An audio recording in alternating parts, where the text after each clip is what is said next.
పాఠశాల, ఒక ఐటీఐ, ఒక జూనియర్ కాలేజు, అవసరమైతే ఒక ఇంజనీరింగ్ కాలేజ్ కట్టించి వాళ్ళకు ఒక మంచి భవిష్యత్తు ఇద్దాం. సలహా ఇవ్వండి. చదువుకోలేదా, అమెరికాలో పోయి చదువు వచ్చినట్టు సన్నాసి ఆ పిల్లలు చదువుకోనికే దారి చూపించేది తెలియదా? ఈటల రాజేందర్ గారు అందులో ఇంకా ఆయనకు అంగి మారింది కానీ వాసన అయితే మారినట్టుగా అనిపిస్తలేదు. నాకు కొంచెం గౌరవం ఉండే, ఎందుకంటే ఇట్లాంటి దాంట్లో కొంచెం కలిసి వస్తాడేమని. ముందు రోజు హరీష్ కేటీఆర్ మాట్లాడితే తెల్లారి అదే జిరాక్ తీసుకొచ్చి రాజేందర్ అన్న చదువుతున్నాడు. కనీసం భాషనైనా మార్చుకో రాజేందర్ అన్న. నువ్వు అందులో ఉండొచ్చినావు అని ఇంత బానిసత్వం వాళ్ళకు చూపించాల్సిన అవసరం లేదు. ఎందుకంటే నువ్వు కష్టాలలో ఉన్నప్పుడు వాళ్ళు నిన్ను మెడలోటి దొబ్బినప్పుడు తెలంగాణ సమాజం నీ పక్కన నించున్నది. వాళ్ళ పక్కన నించోకు, దొంగల పక్కన, తెలంగాణ ప్రజల పక్కన నించో. ఇవాళ నేను ఢిల్లీకి పోతున్నారా, రేపు మోడీ దగ్గరకు పోదాం.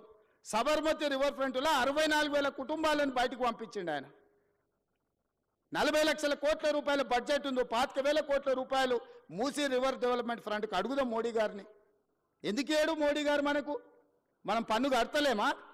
సికింద్రాబాద్ నువ్వే గెలుస్తువి, చేవెళ్ళ నువ్వే గెలుస్తువి, మల్కాజ్గిరి నువ్వే గెలుస్తువి, మెదక్ నువ్వే గెలుస్తువి, అన్నీ మీరే గెలుస్తారు. మరి మీకు బాధ్యత లేదా? 10,000, 20,000, 25,000 కోట్లు మోడీ దగ్గర ఇప్పించడానికే.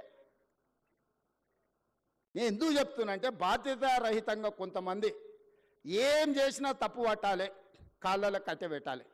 ఒక్కటే కార్యక్రమం, మేము ఇన్ని రోజులు దోసుకున్నాం, వీడి పైసలు పెట్టి పనిచేస్తే తెలంగాణ బాగుపడితే వాళ్ళ దోపిడీ కొట్టొచ్చినట్టు కళ్ళకు కనిపిస్తుంది. 100 ఏళ్ళ గురించి నేను చెప్పిన, సాగర్ గురించి లేకపోతే శ్రీశైలం గురించి 10 ఏళ్ళు వీలు కట్టినవి చెప్పిన.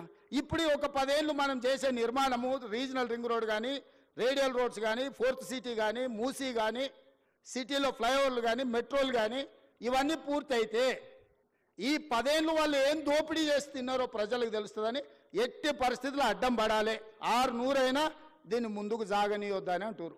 ఇక ప్రతోడు బయలుదేరుతాడు. రోజు మీరు కూడా చూసి ఉంటారు. నా